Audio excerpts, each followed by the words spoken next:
Olá, irmãos, a paz do Senhor Jesus, tudo bem com vocês? Vamos continuar o estudo de Romanos, essa é o capítulo número 17, ou parte número 17 do vídeo. A parte número 16, com certeza você já deve ter visto, a parte número 16 tem um título diferente e ela tem 6 partes. Foi um jeito estratégico que eu fiz como teste para ver se vai dar certo, para ver se chama mais pessoas para assistirem toda essa série. Entendeu? Parte 16, que é a parte anterior, ela tem outro título, tem 6 partes, mas está tudo relacionado. Essa é a parte número 17, que eu disse que ia continuar por Romanos 7. Então só quem está assistindo esse vídeo, assistindo essa série, vai entender as coisas que eu falo. Quem não assiste não vai entender, tá certo? Romanos, capítulo 7, eu vou ler até aqui mais ou menos o verso 7.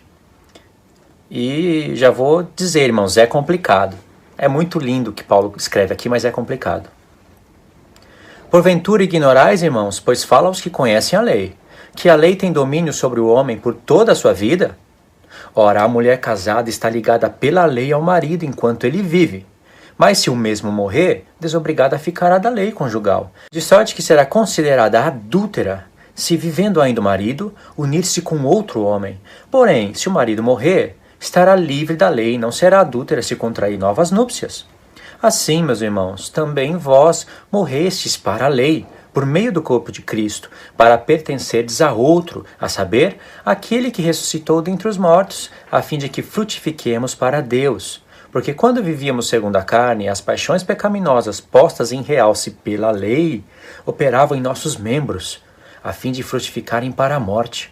Agora, porém, livres da lei, estamos mortos para aquilo em que estávamos sujeitos, de modo que servimos em novidade de espírito e não na caducidade da letra. Só até aqui tem revelação para tudo, qualquer parte da palavra. Apareceu aqui caducidade da letra. Paulo se refere mesmo às letras da Torá, onde elas se tornam caducas se não tem a revelação do Espírito. E a revelação do Espírito é a que te leva a você comparar as palavras da Torá com as palavras dos profetas. Por exemplo, rapidinho. Na dispensação da Torá, as festas eram coisas ocultas. Você vê a justiça de Deus manifestada nas festas. Sim, o povo estava preso no Egito. Foi liberto do Egito, mês 1, dia 14. Aquele foi considerado mês 1 para eles. Foram libertados. Antes eles eram escravos no Egito. Agora Deus levaria eles para uma terra, onde Deus daria para eles uma terra para eles plantarem. E como em respeito até, em modo até de gratidão para Deus, Deus estava querendo para eles a primeira parte de toda a plantação, de todos os animais, primícias para Deus. Mas Deus, como é justo, ele usava essas primícias para alimentar os levitas que não tinham terra diante do Senhor. Da parte do próprio Deus, para alimentar os pobres, as viúvas, os necessitados. Então, por causa dessa justiça que vinha do próprio Deus, mas Deus deu trabalho para o povo, cada um tinha que trabalhar, plantar, colher, tudo mais. Por causa dessa justiça, as viúvas, os pobres, os necessitados eram alimentados, os levitas tinham a sua porção, eles recebendo o dízimo, tinham que entregar o dízimo dos dízimos. Quando se fala de primícias, se fala de dízimo, se fala de dízimo, se fala de primícias, e quando se fala um e outro, nós temos que ver a revelação lá no Apocalipse. 144 mil são entregues como primícias para Deus. Como a igreja vai estar fora disso? Não é o foco do vídeo, mas fica aí para você já meditar.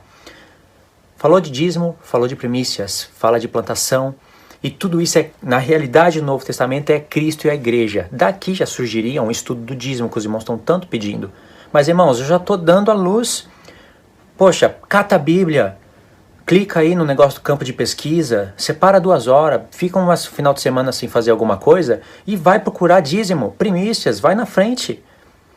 E ver que vocês vão cair lá no Novo Testamento como Cristo e a igreja, sendo o dízimo, as primícias para Deus, realidade. Toda a lei era figura. Só o dízimo que é a realidade? Os 10%? Os 10%? O dinheiro? Nem era dinheiro no livro da lei. Quando a pessoa não podia pegar o seu animal, as suas coisas, e levar até a Deus, porque morava longe, porque as terras foram repartidas, Deus mandava transformar em dinheiro, e depois quando chegasse lá perto do tabernáculo, do lugar que Deus escolheu para ele ser adorado, transformava aquele dinheiro em outras coisas que era para ser entregue como primícias. Tudo fala, tudo converge em Cristo e a igreja. Entende? Por que eu falei tudo isso? Não é o foco do vídeo, mas por que eu falei? Porque eu já dei luz para vocês irem buscar sobre o dízimo. Até que eu faça o estudo.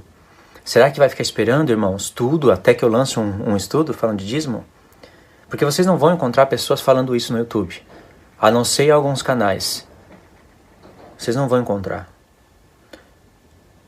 Então, irmãos, caducidade da letra. Até hoje existe na igreja, caducidade da letra.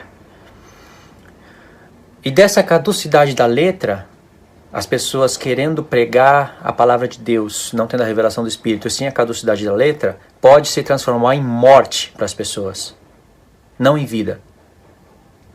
Então Paulo fala, ele faz um contraste entre novidade do Espírito e caducidade da letra. Entende? Mas a novidade do Espírito vem pelas mesmas letras que podem se tornar caducas, velhas ou não. Depende de como você estuda a palavra. Volta. Paulo deixou bem claro no verso 1. Eu vou falar aos que sabem a lei. E a lei aqui não é só a lei de Moisés. É toda a palavra de Deus, é chamada de lei. Paulo, Jesus, João, eles pegam às vezes Isaías, Salmos e chamam de lei. Lei é Torá, é instrução. Lembra que eu falei que é para ficar atento na palavra lei? Então Paulo fala, eu vou falar aos que sabem a lei. E ele sabia que as pessoas, muitas não iam saber a lei, ia ler o que ele estava falando, ia chegar numa conclusão totalmente equivocada, ia concluir, bom, Paulo está falando que a lei é pecado. Por isso que ele já se adianta no verso 7 e fala, que diremos, pois? É a lei pecado? Aí ele fala, de modo nenhum, mas eu não teria conhecido o pecado, senão por intermédio da lei, pois não teria conhecido a cobiça se a lei não dissera, não cobiçarás. Aí ele vai explicar uma coisa tão linda aqui a partir do verso 7, complicado de explicar, mas tão bonito ao mesmo tempo. Só que volta, vamos voltar, tem que ficar indo e voltando. Você vai ver que essa mesma analogia que Paulo falou aqui do marido casado com a mulher está ligada pela lei ao marido enquanto ele vive, essa mesma analogia está em Coríntios, só que não tem a parte espiritual lá. O foco dele era falar mesmo do marido, de uma mulher, etc. Aqui ele catou a mesma analogia e inseriu o lado espiritual das coisas, porque Deus mostra isso na palavra. Aqui a gente tem peças, né? Uma mulher casada, um marido, ela pode se tornar adúltera, a lei. Tudo isso daqui, irmãos, tem que ser meditado. Seguinte, fácil de entender. Deus casou com Israel no Sinai. Lá em Jeremias 31 está escrito, eu tomei vocês por esposa, mas vocês transgrediram a minha lei. E Deus não está falando ali da lei de pecados, da lei de sacrifício pelos pecados, etc. Ele está falando somente dos 10 mandamentos. Porque quando Deus casou com o povo, ele ordenou somente as 10 palavras. É o que Moisés falou para o povo. Deus deu para vocês somente as 10 palavras e nada acrescentou. Certamente vocês não estão escutando um barulho extra aí, irmãos, que está um vento assustador lá fora. As plantas, quase que os postes estão tudo balançando também. Tá ventando muito forte, eu não sei se está aparecendo aí. Aí então Deus casou com Israel, irmãos, no Monte Sinai. Só que o que acontece? Israel se torna uma mulher adúltera. Tanto é que depois da divisão do reino em 2 casas, Deus usa um nome simbólico para a casa de Israel e outro nome simbólico para a casa de Judá. E esses 2 nomes também têm revelação para falar de mulheres adúlteras. Era um reino dividido em 2 casas. Então Deus fala como se estivesse falando para 2 mulheres. Entende? E isso era enquanto o marido vivia, porque quem casou com eles foi Cristo. Enquanto Cristo vivia, ela foi de outro homem, aqui o outro homem na verdade era outros deuses, ela é chamada adúltera. E o que acontece? Mulher adúltera, a lei diz não adulterarás, ela foi considerada uma mulher adúltera. Porque ela estava ligada ao marido pela própria lei de Deus, não adulterarás, não terás outros deuses diante de mim, além de mim, etc. e tal. Você conhece os 10 mandamentos. Aí no verso 3 diz, de sorte que será considerada adúltera, se vivendo aí no marido, nisso com outro homem. Porém, se o marido morrer, estará livre da lei, e não será adúltera se contrair novas núpcias. Quem é o marido que veio e morreu? É Cristo, livrando a mulher da lei da primeira aliança. Olha, as pessoas no tempo aqui, como eu já expliquei para vocês antes, queriam praticar a lei de Moisés à risca, mesmo crendo em Cristo. por falta de conhecimento. Alguns faziam com coisa maligna no coração, se transfiguravam em ministros de Cristo para convencer a igreja que tem que guardar a lei de Moisés, mas isso era coisa maligna, tem nas cartas de Paulo. Mas tinha os judeus que, com medo de transgredir a Torá, queriam que os gentios que viessem para o Deus de Israel, mesmo que fosse pela fé, teria também que guardar a lei de Moisés, porque está escrito. Só que aí o que acontece? Se alguém é pego em adultério, tem que matar a pedra. Se alguém prega um outro Deus, tem que apedrejar. E vários outros pontos que tem que apedrejar a pessoa. Então, tudo isso, o povo tinha que ser libertado dessas coisas. Naquele contexto, naquele tempo, na dispensação da antiga aliança, isso era necessário, porque o povo era muito rebelde. Mas na nova aliança, não. Fora aquela questão de receber expiação por sacrifício de animais e tudo mais, quando Jesus já estava no céu. Então, a lei que Deus, por intermédio do Filho, deixou a esposa livre, é a lei da primeira aliança.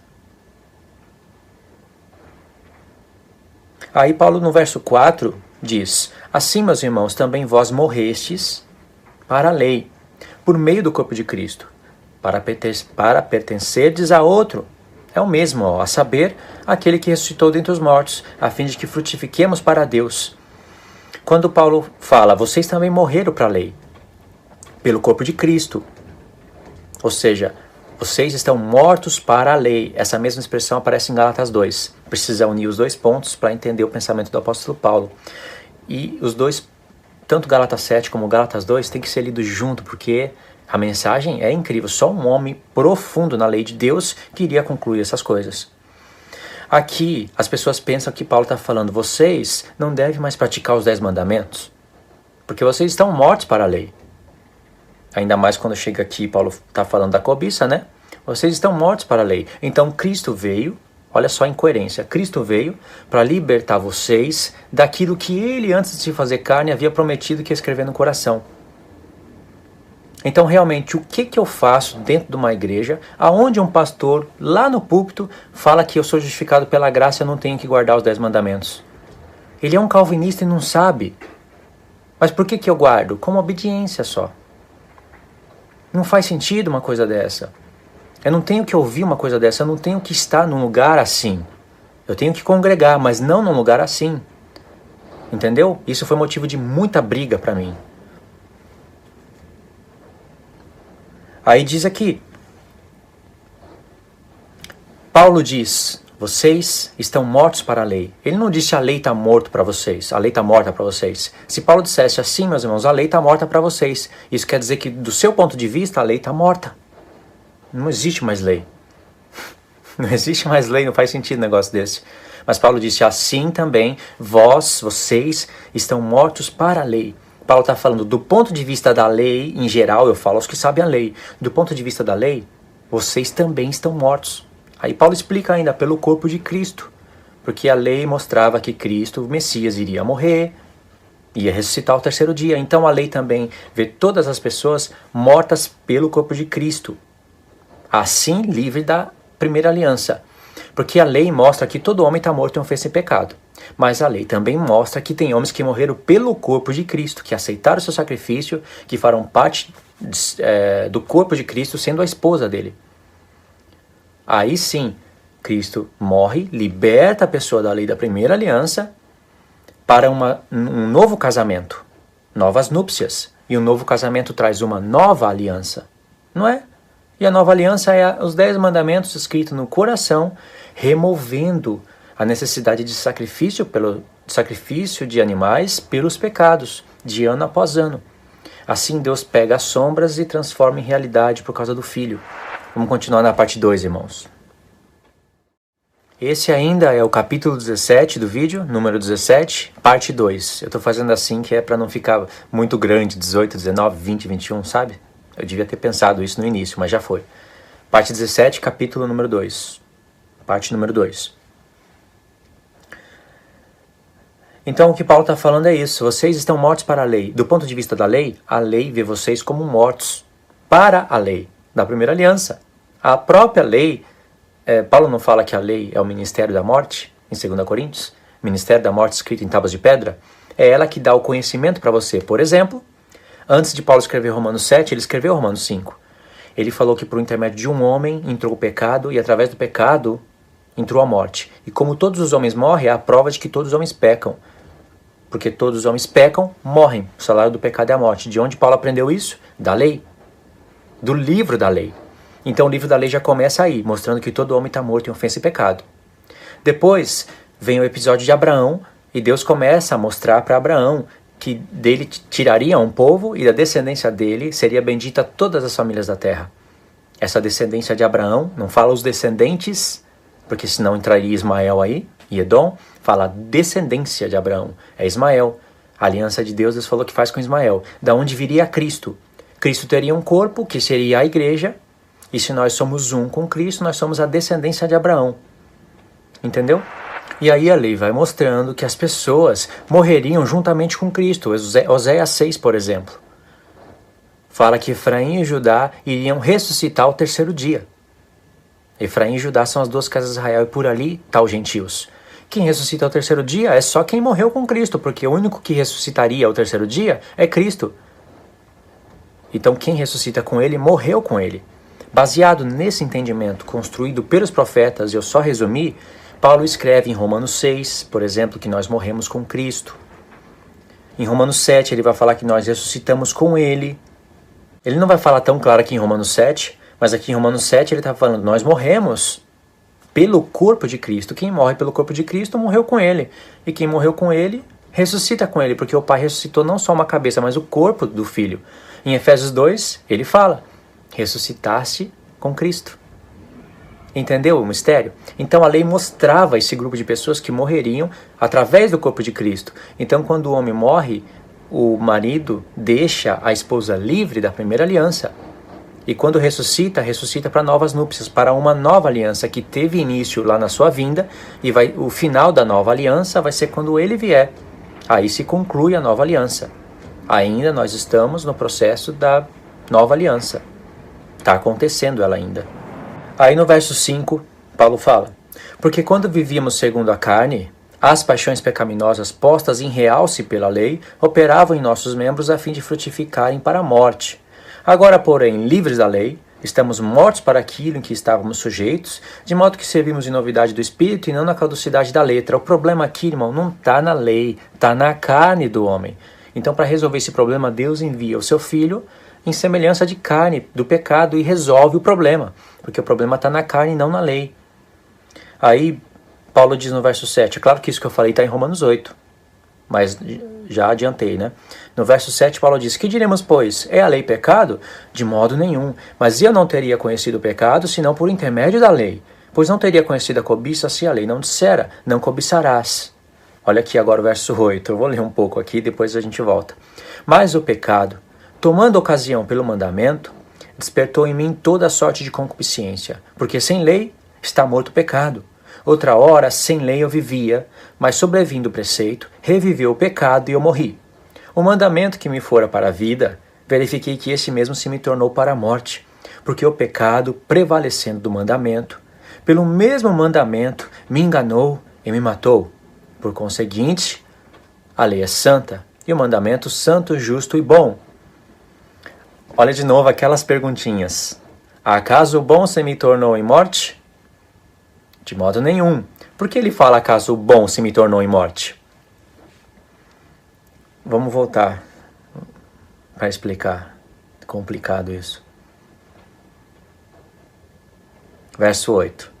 Mas o pecado, tomando ocasião pelo mandamento, despertou em mim toda sorte de concupiscência, porque sem lei o pecado está morto. Paulo, quando fala que o pecado está morto, ele não está falando que o pecado não existe. Está morto na consciência do homem. O pecado sempre existe.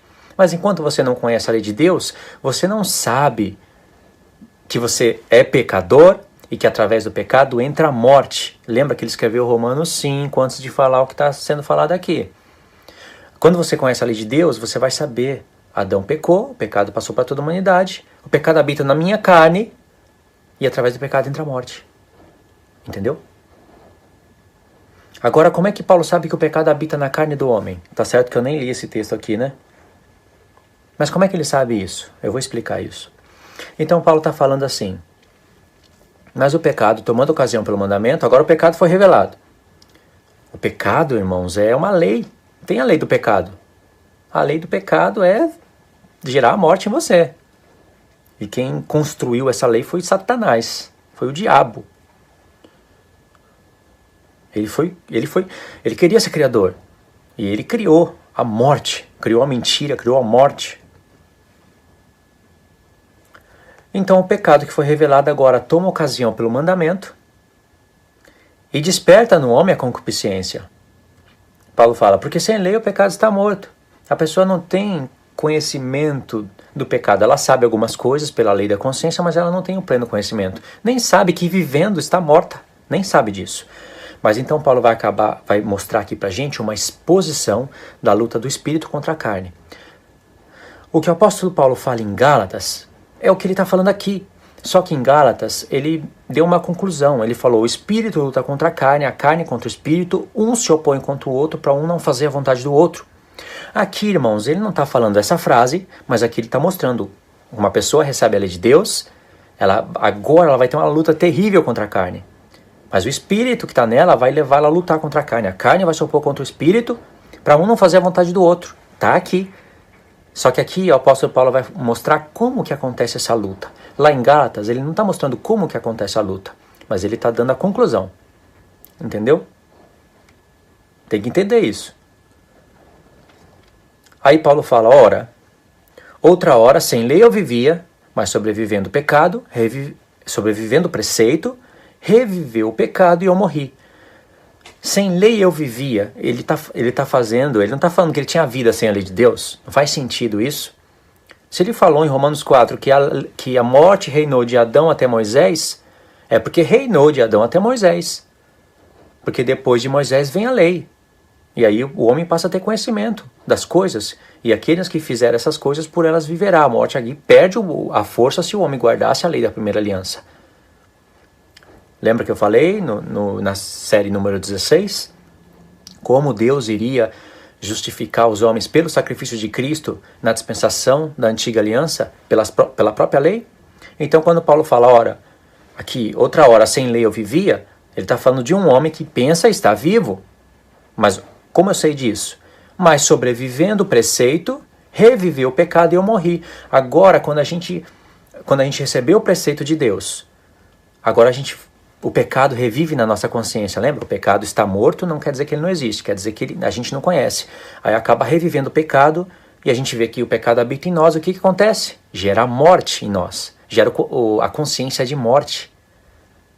Mas lembra que esse ministério da lei, que para gerar a consciência de morte até você, é para levar você até Cristo para você ter vida.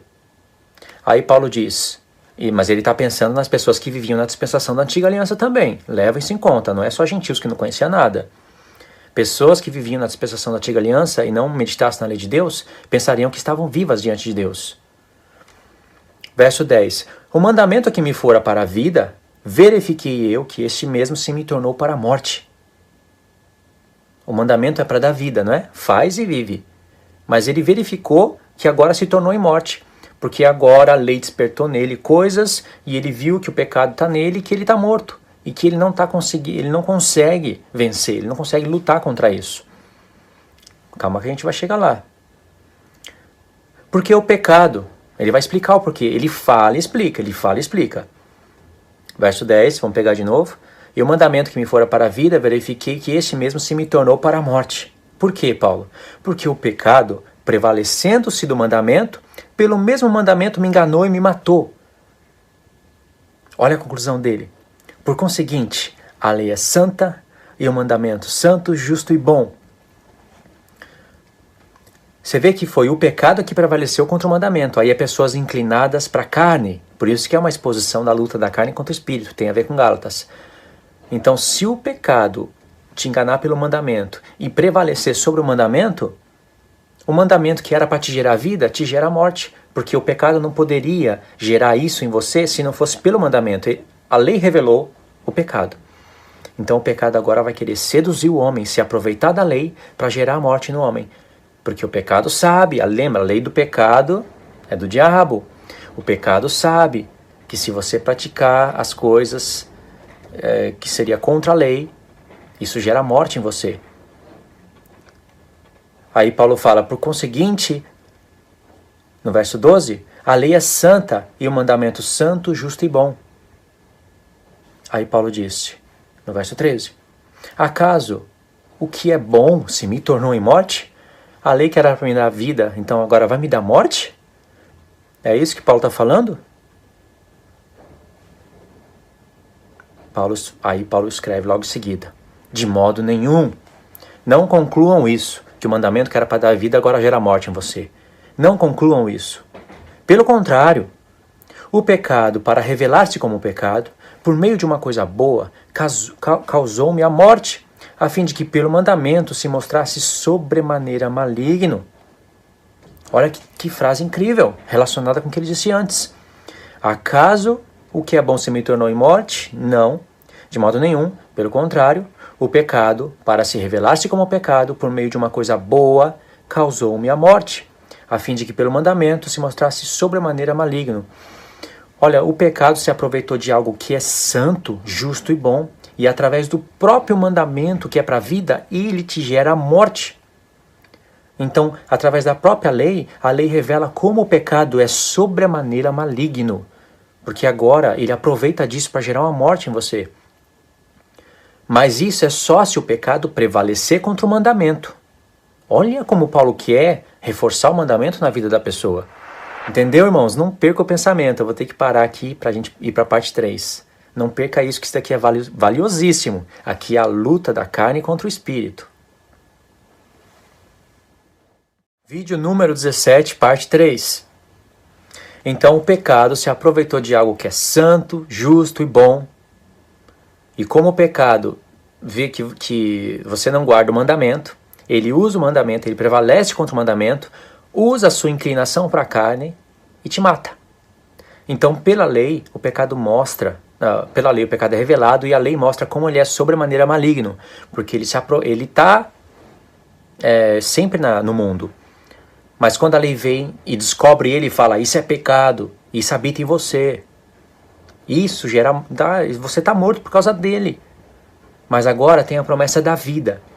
O pecado não vai deixar isso barato. Ele vai usar a própria lei agora para te seduzir, te enganar e pela lei te matar. Não é a lei que te mata, ele usa a lei que diz não, te seduz e você faz, e ele vai e te mata. Entende? É isso que Paulo está falando aqui, a luta da carne contra o espírito. Ele usa o exemplo dele mesmo, não é que ele vivia na carne. Tem pessoas falando que Paulo vivia na carne, que Paulo talvez se masturbasse porque não tinha esposa, talvez ele não poderia cumprir o mandamento de Deus porque ele está falando, eu não consigo, Gente, mente tenebrosa, e você sabe de onde vem essa mentalidade, né? Verso 14. Porque sabemos que a lei é espiritual. Eu, todavia, sou carnal, vendido à escravidão do pecado. É o que Paulo leu em Jeremias 31. Eis que vem dias, diz o Senhor, que farei nova aliança com a casa de Israel e com a casa de Judá. Qual é a nova aliança? Não é aquela conforme eu fiz no Egito, que a minha lei foi para em tábuas de pedra e por isso veio um monte de sacrifício pelos pecados, etc e tal. Eu vou pôr a minha lei no coração deles, no coração do homem carnal, vendido ao pecado. Claro que vai ter luta. É claro, Deus vai escrever a lei no seu coração. Como? Você vai ter que lutar contra. Tá ali, para você cobiçar. Você vai temer a Deus e vai falar, não posso. Você vai lutar contra isso. Está ali para você roubar. Você vai falar, não posso roubar, porque Deus está escrevendo a lei em mim. E aí Deus está mostrando para você como você está lutando contra o pecado. Tudo isso é por causa do sacrifício de Cristo. Se você não luta contra a carne, se você não guarda os mandamentos para ser salvo, você invalida a graça dele. Isso é invalidar a graça de Deus. Sou salvo pela graça. Eu vou guardar os mandamentos porque Deus vai fazer eu guardar automaticamente. Nunca. E se você não guardar, você não vai ser salvo. Você tem que guardar para ser salvo. Luiz, mas o homem não consegue guardar. Isso é a sua frase, não é a frase da Bíblia. É a frase de um homem desviado da verdade, não da Bíblia. Se o Espírito que está em você, escrevendo a lei de Deus, como você fala, não consigo guardar? Você é maior, você fala maior do que a fala do Espírito Santo? E ele vai escrever, só que precisa do seu poder de escolha, da sua decisão, dia após dia. Pecou? Tem um sumo sacerdote no céu. Você acha que Jesus está fazendo o que no céu? mas você tem que lutar. Por isso que Pedro fala, é com dificuldade que o justo é salvo. Isso é graça. Se Jesus não faz o sacrifício, não tem nada disso para o homem. Não tem revelação, não tem consciência, não tem luta contra a carne e contra o pecado, não tem justiça, não tem nada. Mas se Jesus morreu, você tem trabalho e boas obras da fé. Isso é boas obras da fé. Verso 14, porque sabemos que a lei é espiritual, eu todavia sou carnal, vendido à escravidão do pecado, porque nem mesmo compreendo o meu próprio modo de agir, pois não faço o que prefiro, e sim o que detesto. Ora, se faço o que não quero, consinto com a lei que é boa. Neste caso, quem faz isso já não sou eu, mas o pecado que habita em mim. Porque eu sei que em mim, isto é, na minha carne, não habita bem nenhum, pois o querer fazer o bem está em mim, não porém o efetuá-lo. Porque não faço o bem que prefiro, mas o mal que não quero, esse faço. É uma exposição de uma luta do espírito contra a carne, quando a carne está prevalecendo contra o espírito. Não porque a carne é mais forte que o espírito, porque a pessoa está inclinada para a carne. Então acontece isso. Mas Paulo está mostrando para a pessoa que a lei do espírito não é maior que a lei do pecado e da morte. A lei do espírito da vida. Volta. Paulo está mostrando para a pessoa que a lei do pecado e da morte não é maior que a lei do espírito da vida. E se o pecado está prevalecendo contra você e o mandamento está perdendo, é porque você está inclinado para a carne. O problema não está na lei, está em você.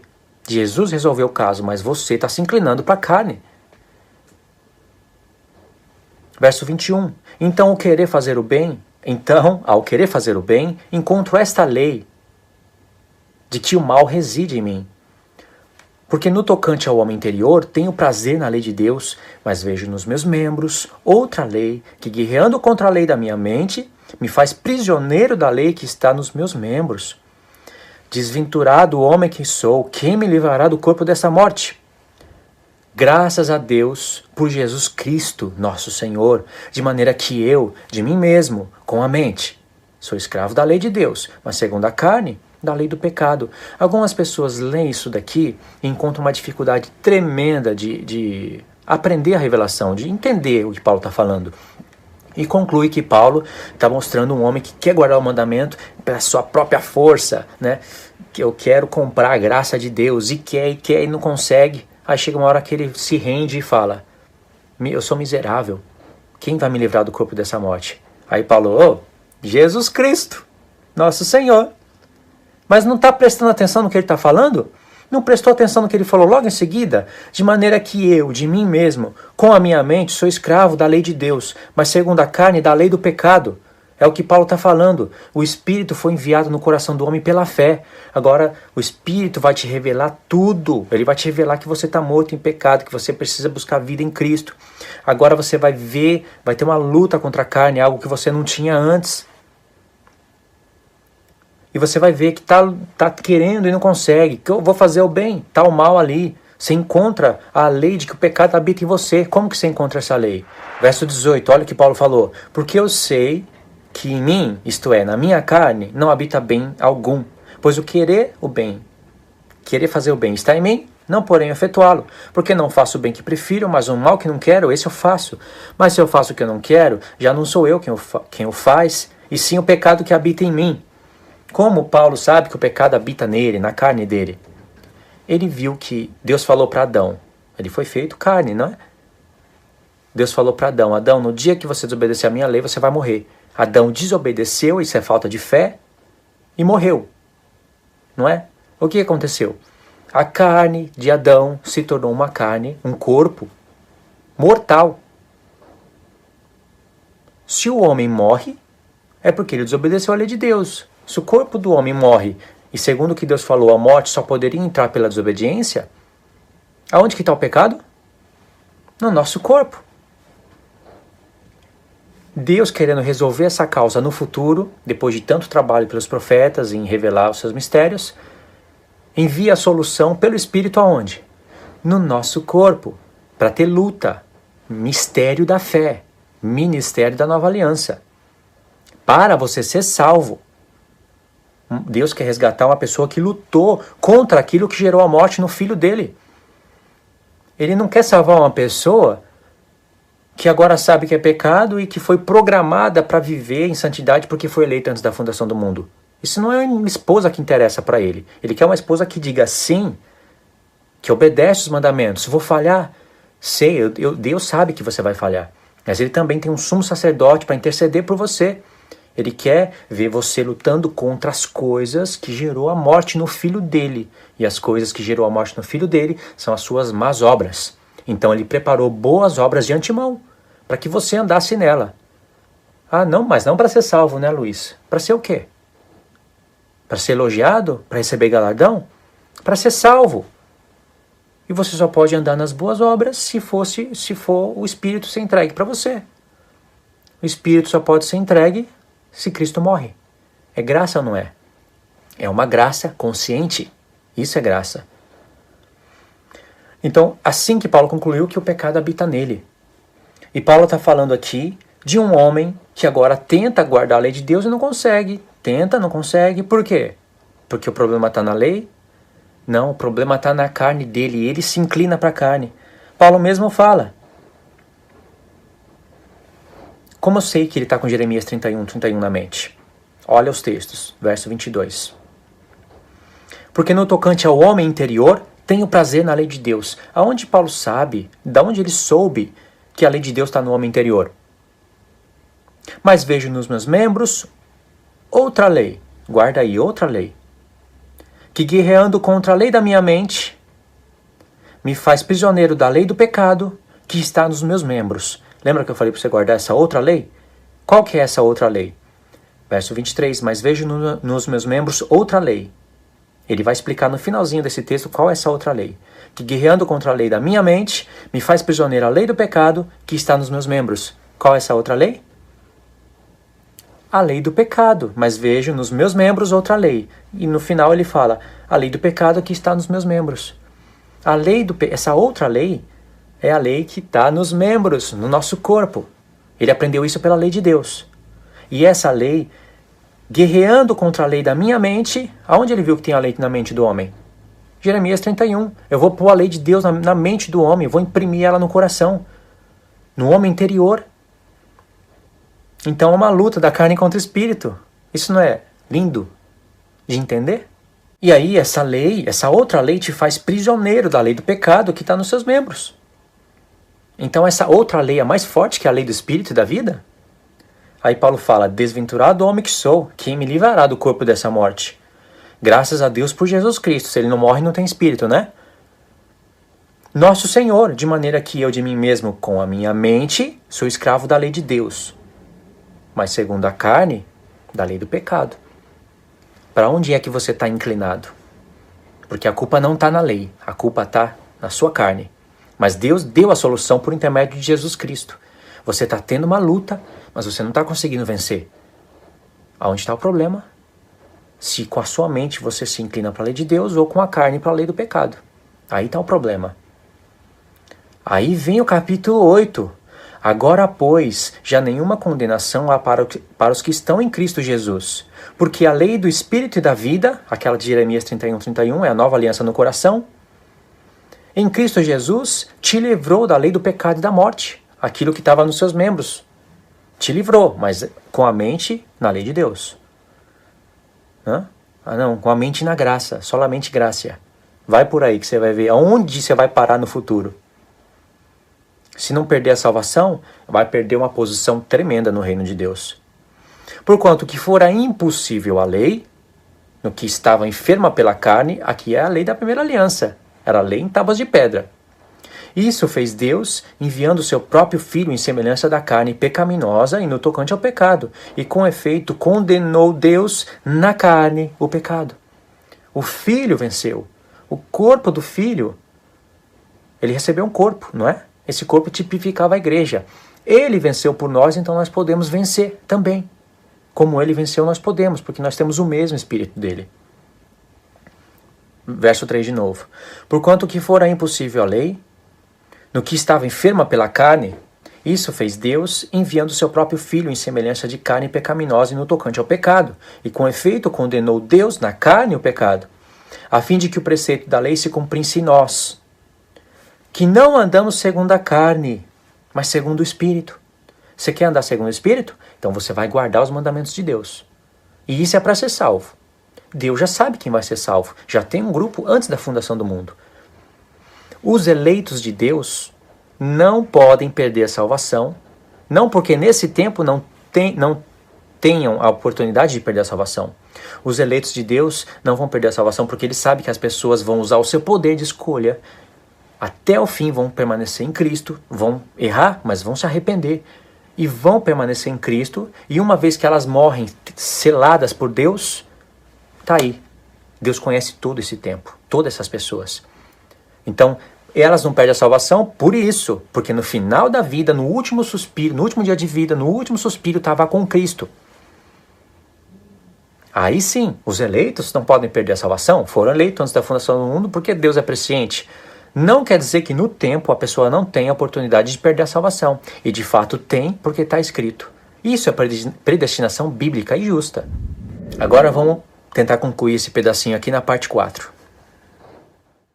Eu estou explicando algo aqui para vocês, irmãos, que é uma coisa muito rica, de uma consciência muito clara e que pode ser também torcido pelos calvinistas, com as mesmas frases ridículas e ignorantes que eles têm. A pessoa que se desviar nunca foi salva, mas é somente isso. Se eu conseguir chegar até aqui, e é somente isso que eles têm para falar, eu alcancei o objetivo do vídeo. Não tem mais recurso. A pessoa dura de coração, uma pessoa de dura cerviz, como diz a Escritura, que olhando para todas as evidências não caiu na real e só vai sobrar uma frase para ela. A única. Essa pessoa nunca foi salva, na verdade. Os que foram salvos vão... Mas aí você dá aquele toque na consciência. Porque uma coisa que eu quero falar em mensagens futuras é essa. Com calvinistas e adventistas, você não pode usar só a palavra. Se você usar só a palavra, ainda que ela tenha todo o poder, eles torcem. Você tem que usar toque na consciência. Você tem que conhecer o que eles falam, pegar os argumentos deles e cruzar um com o outro. E falar, me explica isso. Aí eles vão ter que inventar um outro argumento para harmonizar isso. Mas se isso está contradizendo com isso, esse outro argumento, para tentar alinhar isso com isso, vai contradizer com outro argumento no futuro. Então o caminho vai ficando estreito. Entende? Então você tem que usar toque na consciência. Com calvinista, você tem que usar toque na consciência usando textos bíblicos. Sabe? Você tem que fazer eles se porem no lugar daquelas pessoas que não foram eleitas. Olhar para os familiares. Olhar para o que é justo. Se depois de tudo isso, uma pessoa ainda dizer que isso não tem nada a ver, que o calvinismo está certo, aí não perca tempo. Abandona essa pessoa, deixa ela de lado. Ela é contradizente. Porque uma vez que você tocou na consciência da pessoa, ela não vai ter paz. Se a pessoa tiver um lugar, um espaço ainda na consciência para entrar a verdade, ela não vai ter paz quando pôr o travesseiro na cama. Não é possível que a pessoa tenha paz depois que ela tiver uma exposição perfeita diante dela. Então Paulo fala aqui, irmãos, a gente estava em Romanos 8. E Romanos 8 é outro daqueles capítulos complicadíssimos, sabe? Mas vamos pegar o verso 6. Porque a inclinação da carne dá para a morte, mas a do espírito dá para a vida e paz. Lembra? Eu falei tudo isso aqui que eu falei quase agora, porque os calvinistas iam falar, Luiz, eu aceito tudo que você está falando, mas as pessoas que vão se inclinar para a carne, as que não foram eleitas. E as que o Pai escolheu, essas vão se inclinar para o espírito. Sem que o homem use o seu poder de decisão. É isso que eu falei, por isso que eu falei. Quando eu li esse texto aqui, eu falei, se eles vão torcer mesmo assim. Mas aí já é aquela coisa que outras pessoas vão olhar, que têm consciência, vão olhar e vão falar, realmente essa mensagem é maligna. Então aí eu já alcanço o objetivo do vídeo. Aí Paulo fala no verso 7, por isso, a inclinação da carne é inimizade contra Deus, pois não está sujeita à lei de Deus, nem mesmo pode estar. Portanto, os que estão na carne não podem agradar a Deus. Presta atenção. O escritor de Hebreus fala, sem fé é impossível agradar a Deus. Aqui o escritor Paulo fala, os que estão na carne não podem agradar a Deus. Paulo já explicou que na carne habita o pecado e que o pecado é a transgressão da lei, dos mandamentos. Se os que estão na carne não podem agradar a Deus e sem fé é impossível agradar a Deus, A fé é guardar os mandamentos. Entendeu? Isso é fé de Deus. E Paulo fala, no verso 7, vamos voltar mais um pouquinho. Por isso, a inclinação da carne é inimizade contra Deus, porque não está sujeita à lei de Deus, nem mesmo pode estar. E a lei aqui é os mandamentos. Então, por que a inclinação da carne é inimizade contra Deus? Porque ele já explicou no verso 8. Deus enviou seu Filho, né? No verso 8 não. No comecinho de Romanos 8, capítulo 1. Deus enviou seu Filho para resolver o problema. Deus enviou seu Filho e na carne de Cristo, que nunca pecou, Deus condenou o pecado, o nosso pecado na carne dele. Ele sofreu. Para que a gente tivesse o Espírito Santo. Para que a gente pudesse lutar contra aquilo, o pecado, que gerou a morte no Filho dele. Para que a gente pudesse lutar contra isso. Para isso que a salvação está aí. De graça, porque o homem não merecia isso. Mas a graça também mostra que você vai ter que fazer a sua parte. Não é um chip implantado na sua cabeça, um chip calvinista. Uma coisa relaxada, né? Que você costuma ver em alguns canais aí. Então, se Deus enviou o seu Filho para morrer e dar o Espírito Santo, o Espírito Santo vai te mostrar agora um conflito que você vai ter contra a carne. E você se inclina para a carne, que gerou a morte no Filho, e não para o Espírito Santo, que foi um presente do Filho, você está com inimizade contra o Pai. E você não pode agradar a Ele, porque você não está sujeito à lei de Deus. E nem a verdade, a carne pode estar sujeita à lei de Deus. Entende por que Paulo fala isso? Verso 9. Vós, porém, não estáis na carne, mas no Espírito, se de fato o Espírito de Deus habita em vós. E se alguém não tem o Espírito de Cristo, esse tal não é dele. Se, porém, Cristo está em vós, o corpo na verdade está morto por causa do pecado, mas o Espírito é vida por causa da justiça. Se habita em vós o Espírito daquele que ressuscitou a Jesus dentre os mortos, este mesmo que ressuscitou a Jesus dentre os mortos, vivificará também o vosso corpo mortal por meio do Espírito que em vós habita. Entendeu? Eu vou parar por aqui, irmãos. E deu para entender, né? É fácil de interpretar? Não é. Mas não está tudo conectado? Não está tudo encaixado? Eu poderia ler Gálatas. Aliás, eu vou ler Gálatas. Eu vou ler esse pedacinho de Gálatas capítulo 2 só para dar um encaixe com essa minha mensagem. Não vou explicar tudo, tá? Esse verso 18 é só para pegar o 19. O verso 18 merece ser explicado, mas em um próximo vídeo. Gálatas 2, verso 18. Porque se torna edificar aquilo que construí, a mim mesmo e a mim... Gálatas 2, verso 18. Porque se torna edificar aquilo que destruí, a mim mesmo me constituo transgressor. Porque eu, mediante a própria lei, morri para a lei, a fim de viver para Deus. Estou crucificado com Cristo. Logo já não sou eu quem vive, mas Cristo vive em mim. E esse viver que agora tenho na carne, vivo pela fé no Filho de Deus, que me amou e a si mesmo se entregou por mim. Não anulo a graça de Deus, pois se a justiça é mediante a lei, segue-se que Cristo morreu em vão. Lembra que eu falei de Romanos 7? Que Paulo fala assim, vós, irmãos, estáis mortos para a lei.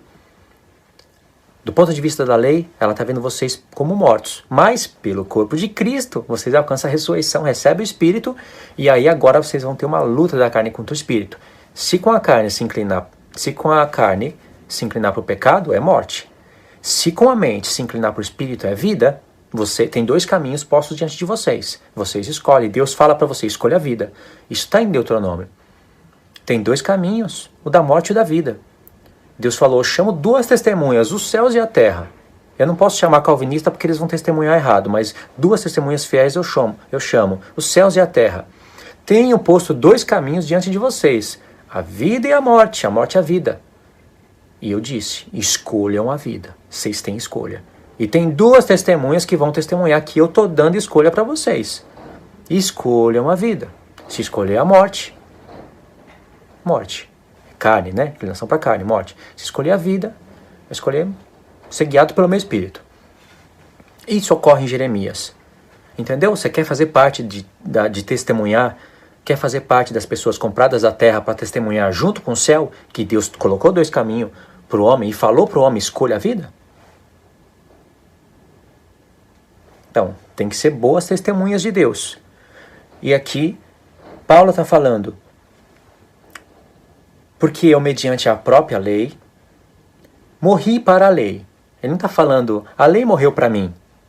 Do meu ponto de vista, a lei está morta. Não, eu morri para a lei, a fim de viver para Deus. É a mesma coisa que ele falou em Romanos, pelo corpo de Cristo. A única maneira de você viver para Deus é ter morrido pelo corpo de Cristo. E a prova de que ele está falando a mesma coisa, ele fala, já estou crucificado com Cristo. Então, Paulo morreu com Cristo, ele se viu naquele sacrifício. Logo, já não sou eu quem vive, mas Cristo vive em mim. Cristo ressuscitou Paulo, para que não Paulo mais na carne vivesse, mas Cristo vivesse na carne dele, para agora ele lutar contra a carne e obedecer a Deus. Aí, no verso 19, tem que ler toda hora, né? Porque eu, mediante a própria lei, morri para a lei. Paulo está falando, a própria lei, essas que eu estou falando para você, obras da lei, debaixo da lei, mediante o conhecimento de todas essas coisas, que eu entendi que eu estou morto. A própria lei está mostrando para você, vai chegar um tempo em que vai vir a nova aliança, vocês estão mortos em pecado. Então, a lei está falando para o homem, eu enxergo vocês como mortos. Mas tem a opção de você morrer pelo corpo de Cristo. Morrer sem Cristo é morte. Morreu pelo corpo dele é vida. Pela própria lei. A lei que dá o entendimento para o homem. Então só um homem com uma profundidade muito grande poderia escrever isso aqui que escreveu. Valia aqui uma explicação, sim. Ele explicou isso em Romanos com outros detalhes. Mas já estou crucificado com Cristo. A lei que mostrava isso. Aí ele fala que agora a vida que ele vive na carne, ele vai viver para o Filho de Deus. E aí ele fala, não anula a graça de Deus, pois se a justiça é mediante a lei da primeira aliança, que ele está falando aqui, ele nunca vai falar lei da primeira, lei da nova, ele não vai usar essas expressões. Pois se a justiça é mediante a lei, segue-se que Cristo morreu em vão. Entendeu? Mediante a lei, obras da lei, debaixo da lei. Para que veio Cristo então? É isso que ele está falando aqui. Agora, irmãos, em Gálatas 5, para finalizar, um texto que é muito ensinado nas igrejas, mas não é compreendido na sua plenitude. E por não ser compreendido na sua plenitude, vem várias linhas como a dos calvinistas. Tem igreja que não é calvinista, mas tem a mensagem calvinista dentro dela. Digo, porém, Gálatas 5, verso 16. Digo, porém, andai no Espírito e jamais satisfareis a concupiscência da carne, porque a carne luta contra o Espírito e o Espírito contra a carne, porque são opostos entre si, para que não façais o que porventura seja vontade, seja do vosso querer. Paulo está falando que um luta contra o outro. Ele tirou isso de Jeremias 31 e até mesmo de outros textos. Mas se sois guiado pelo Espírito, não estáis debaixo da lei. Parece que estar debaixo da lei é uma coisa horrível, né? Mas Paulo está falando aqui olhando a dispensação da nova aliança. Porque as pessoas que estavam na dispensação da antiga aliança tinham que andar debaixo das obras da lei. Porém, tinha pessoas que, se aproveitando que tinha sacrifício para os pecados, pecavam voluntariamente, confiando nos sacrifícios. Então Paulo aproveita essas coisas para também combater legalismos. Entende? E uma coisa que seria não só legalismos, mas uma coisa que seria totalmente errada é, em pleno ministério da nova aliança, falar que um gentil tinha que se circuncidar e guardar toda a lei para ser salvo depois da vinda de Cristo. Aí não faz sentido. O que Paulo não queria é que uma pessoa que foi chamada por Cristo, estando circuncidada, parasse com tudo. Ele escreve isso em vários pontos. Não para. Mas agora eu sei quem é Jesus Cristo. Eu sei que a expiação dos pecados é pelo sumo sacerdote terrestre. Sim, mas você foi chamado estando circuncidado. Você tem uma família, você tem uma nação. As pessoas que não compreenderam ainda vão olhar para você e vai te achar um apóstata. Isso se você não ser morto à pedra.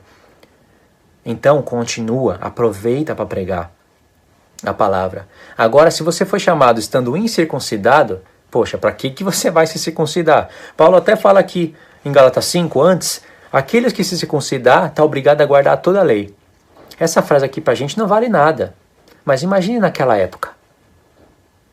Peraí, se eu me circuncidar, eu tenho que guardar toda a lei? Mas eu não tenho que me circuncidar para guardar toda a lei?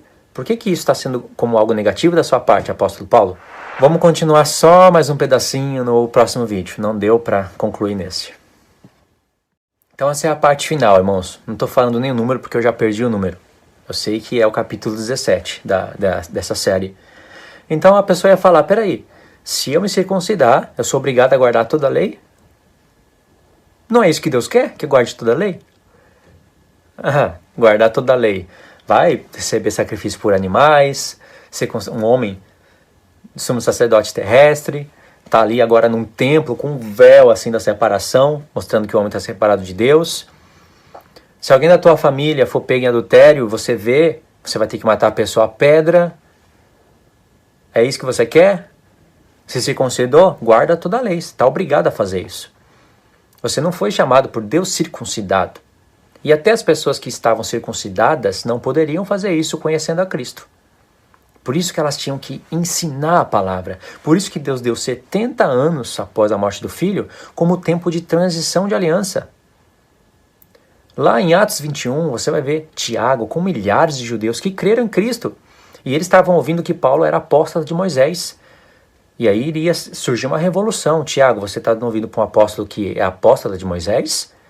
Aí Tiago viu e aconselhou Paulo. Olha, Paulo, mestre da lei, recebeu um conselho de Tiago. Tiago disse para Paulo, Paulo, todos estão falando isso de você. Olha, tem aqui alguns homens que querem se achegar a Deus. Vai com esses homens, pegam um pombinho e vai lá se apresentar, fazer o sacrifício conforme ordena Moisés, e todos vão saber que o que falam de você é mentira. Você acha que Tiago estava falando isso para Paulo realmente receber uma purificação de pecado? E você acha que Paulo se submeteu a uma coisa dessa sabendo que Cristo estava no céu? É claro que Paulo fez isso em respeito a todas as pessoas que ainda estavam estudando as alianças. Tiago estava cuidando desse ministério. Ele, Tiago, Pedro foram para os da circuncisão, que eram mais difíceis de entender, povo mais difícil de entender. Os que eram da incircuncisão aceitavam mais fácil. Ou seja, os gentios nascem na fé em totalidade primeiro do que os judeus. Por isso que Efraim é o primogênito, não Judá.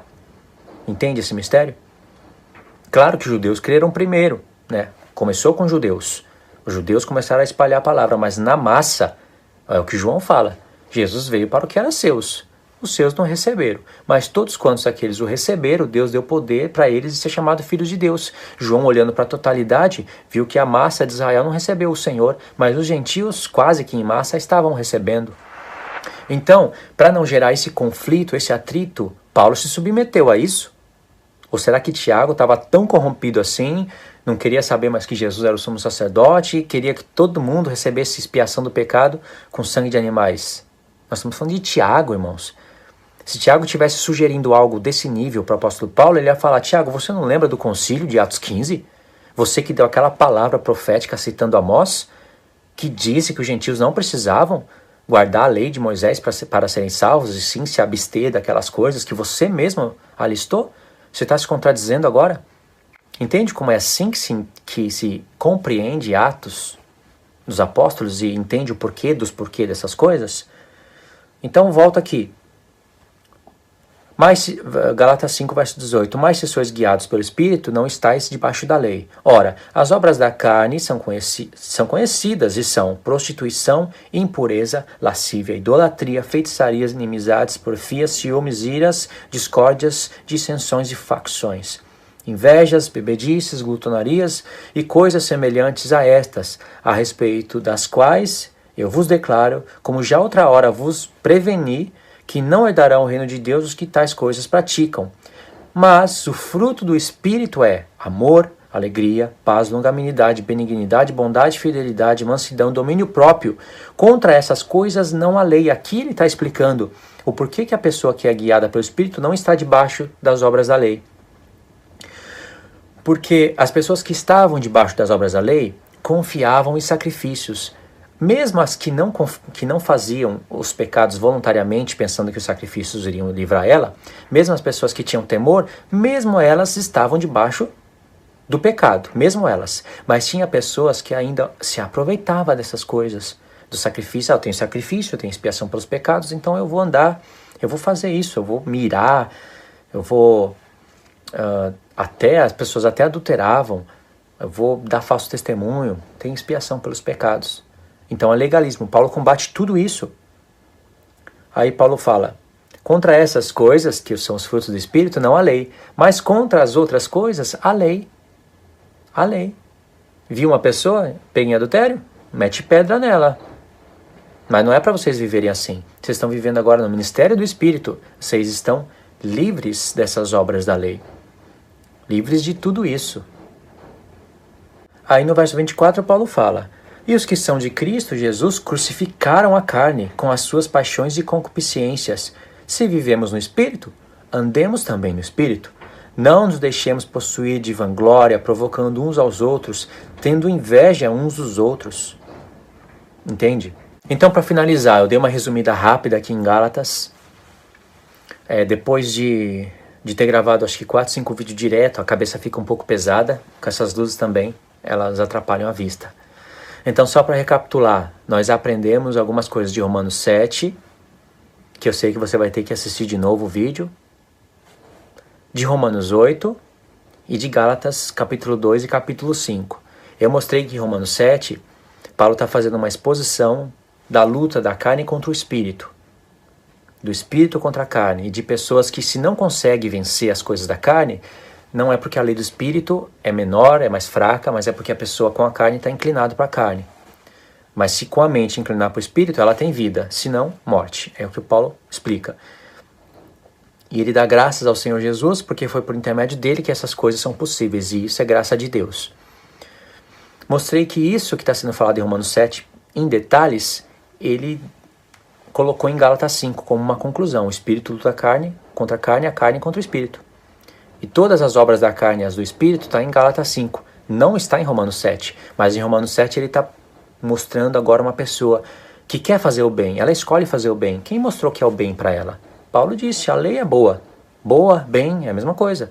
A lei é boa, espiritual, justa. O homem que é carnal. Então a pessoa agora quer fazer o bem, mas não consegue. E quando tenta fazer o bem, ela encontra uma outra lei nos membros dela. E essa outra lei combate contra a lei da mente, aprisiona ela debaixo da lei do pecado que está no membro dela. Entende? Então aí o homem passa a ter conhecimento das coisas. Por isso que Jesus está como sumo sacerdote, para nos ensinar e para suportar esse tempo de luta e de fraqueza. E o que acontece? Deus consegue um reino de pessoas conscientes. Não um reino de pessoa que prega uma mensagem ridícula, horrorosa, injusta, e no final da mensagem fala que é justa. Imagine, finalizar a mensagem. Isso que eu vou falar, eu quero falar em outros vídeos, mas para finalizar. Deus deu poder de escolha para Adão. O que aconteceu? Ele pecou. Deus está mostrando para o homem. Ele queria ter relacionamento com um homem que tem poder de escolha. Ele não está mostrando para a humanidade que se desse o poder de escolha para o homem, olha o que ele faz. Ele está mostrando que ele quer ter um relacionamento com um homem que tem poder de escolha. Uma esposa que fala sim, voluntariamente. Não que Deus induza a pessoa a falar sim, e a outra que poderia falar sim, fala não, não quero casar com você. Entende? Aí o homem passa a estar morto em ofensas e pecados.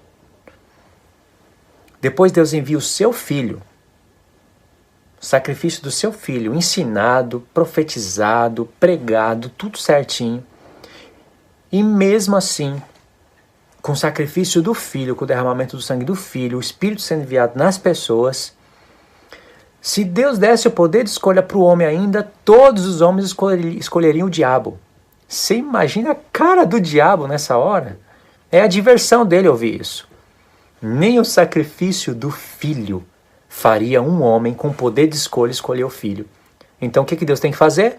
Ele mesmo tem que escolher a pessoa antes da fundação do mundo. Porque se deixasse para o homem, nem o filho iria tocar na consciência do homem que tem poder de escolha para escolher o filho por amor. Então o que acontece? Deus tem que escolher uns e outros não. Por quê? Porque o mistério da predestinação não pode ser explicado pela mente humana, diz Augusto Nicodemos. Pela mente humana dele não pode ser explicado, porque é injusto na sua mensagem.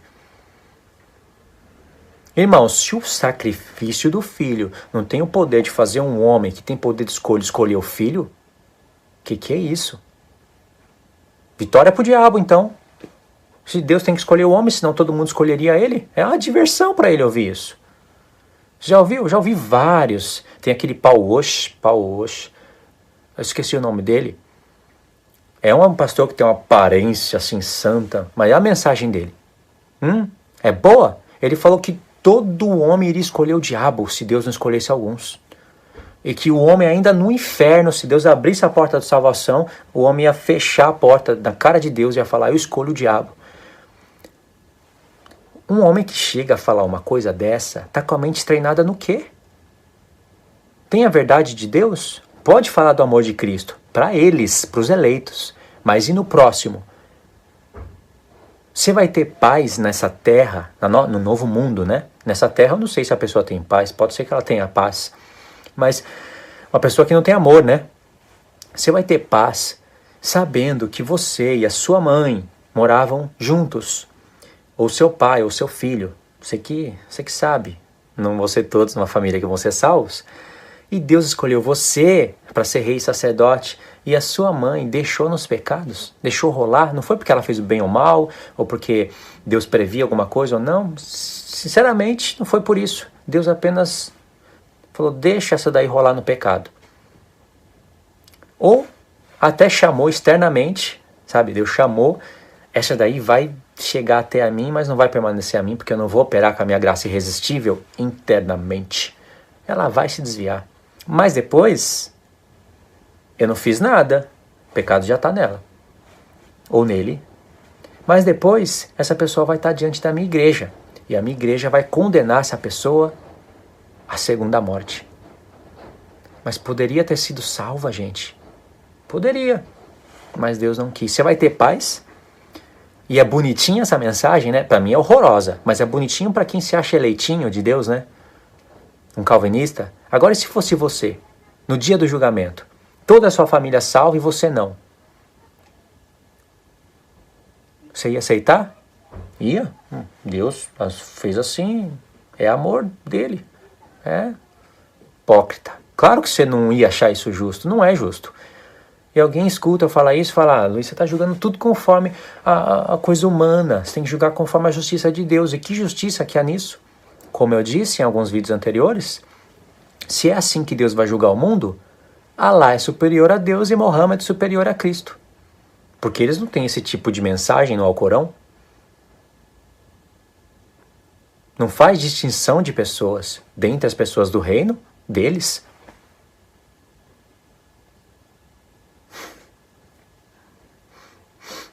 Então, irmãos, é isso daí, tá bom? Creio que vocês deu para entender o que eu quis dizer. Já já eu vou dar uma fechada nessa série para ir para as coisas proféticas, porque senão a gente pode ficar aqui vários dias, semanas, meses, e chega uma hora que você tem que usar essas cartas de Paulo para um outro lado profético, sabe? Para um lado que vai edificar a vida das pessoas em outras áreas. Mas isso daqui também edifica vidas e por isso que é importante por isso que eu estou fazendo. Tá bom? Então é isso daí. Fiquem na paz de Cristo, Deus abençoe. Obrigado você que assistiu até aqui. E, compartilhe o vídeo, passa para outras pessoas assistirem. É preciso de paciência, mas quem quer aprender, uma pessoa que quer aprender, alcançar sabedoria, ela vai ter paciência sim e assistir até o fim. Tá? Fiquem na paz, Deus abençoe.